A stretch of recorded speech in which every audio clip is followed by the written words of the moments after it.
जबलपुर में इकलौते बीजेपी विधायक को घेरने पहुंच गए कांग्रेसी और पहुंच गए उनके साथ महापौर। शुरुआत में मैंने आपको तस्वीर दिखाई और स्थिति ये हो गई कि भारी पुलिस बल को बुलाना पड़ा। बीजेपी विधायक को घेरने गए कांग्रेस के कार्यकर्ता और बीजेपी के कार्यकर्ताओं की भिड़ंत हो गई। आप आमने सामने आ गए जबलपुर में बीजेपी और कांग्रेस के कार्यकर्ता।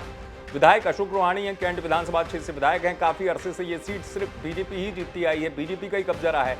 यहाँ पे धरना देने पहुंचे थे जगत बहादुर सिंह अन्नू जो महापौर हैं, और इनके साथ पहुंचे कांग्रेस के कार्यकर्ता। जगत बहादुर सिंह अन्नू के साथ बड़ी संख्या में पहुंच गए यहाँ कार्यकर्ता कांग्रेस के, और विधायक जो है उनको सूचना थी। विधायक ने पहले से बीजेपी के कार्यकर्ताओं को वहां तैनात कर दिया था। अब स्थिति इस तरह की हो गई, भारी पुलिस बल को बुलाना पड़ा।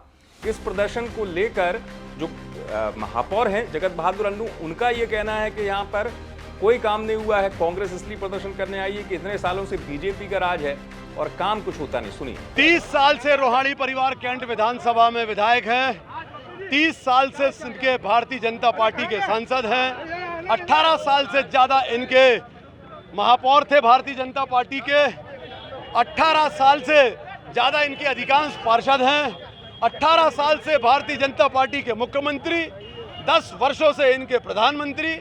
फिर भी कैंट विधानसभा मध्य प्रदेश की सबसे पिछड़ी हुई, सबसे उपेक्षित विधानसभा, इस बात को लेकर सब हैरत में है। कांग्रेस पार्टी के कैंट विधानसभा के सभी नेता कार्यकर्ताओं ने, शहर जिला कांग्रेस कमेटी के सभी नेताओं ने, कार्यकर्ताओं ने आज मिलकर उनके ऑफिस का घेराव किया। हजारों की संख्या में कांग्रेस जन उपस्थित हुए और यही मांग की कि जवाब दो विधायक जी कि आपने पिछले 30 वर्षों में क्यों उपेक्षा की कैंट विधानसभा की। ये कांग्रेस की तरफ से जो मेयर हैं अन्नू, जगत बहादुर सिंह अन्नू, उन्होंने बात की। वहीं बीजेपी विधायक इस पूरे प्रदर्शन को लेकर ये कह रहे हैं कि कांग्रेसी तो यहाँ के आए ही नहीं, कांग्रेसी तो शहर से आए थे यहाँ पर, मेरी विधानसभा में इस तरीके से कांग्रेस का कोई विरोधी नहीं है।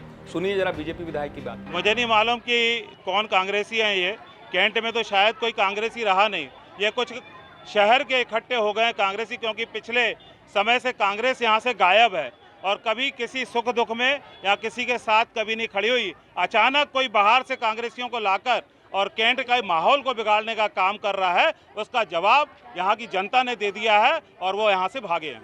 ये उस जनता के साथ नाइंसाफी होगी जो ये शब्द ये बोल रहे हैं कि जिस जनता ने हमको लगातार और दादा को जिताया और हमने सेवा कार्य किए। मेरा आरोप ये है कि जिस सड़क पर वो चल के आंदोलन कर रहे हैं वो सड़क भी हमारे कार्यकाल की और दादा के कार्यकाल की बनी हुई है। जिस सड़क पर वो चलकर आए हैं, और अभी कैंट विधानसभा में लगभग 350 करोड़ रुपए के काम चल रहे हैं और जन सेवा का यह सैलाब आप देख रहे हैं कि हर वर्ष दादा की परंपरा को निभाते हुए 15,000 बैग हम बांटते हैं। तो बीजेपी विधायक अपनी बात रख रहे हैं, लेकिन स्थिति दरअसल जबलपुर में इस तरीके की हो गई थी इस प्रदर्शन के चलते कि भारी पुलिस बल को बुलाना पड़ा, क्योंकि कार्यकर्ताओं में, दोनों ही दलों के कार्यकर्ताओं में इस तरीके की झड़प हुई थी कि तनाव की स्थिति बन गई थी। इसके चलते यहाँ पर पुलिस को बुलाना पड़ा था। पुलिस ने काफी मशक्कत के बाद कार्यकर्ताओं को यहाँ से खदेड़ा, कांग्रेस कार्यकर्ताओं को भेजा वापस।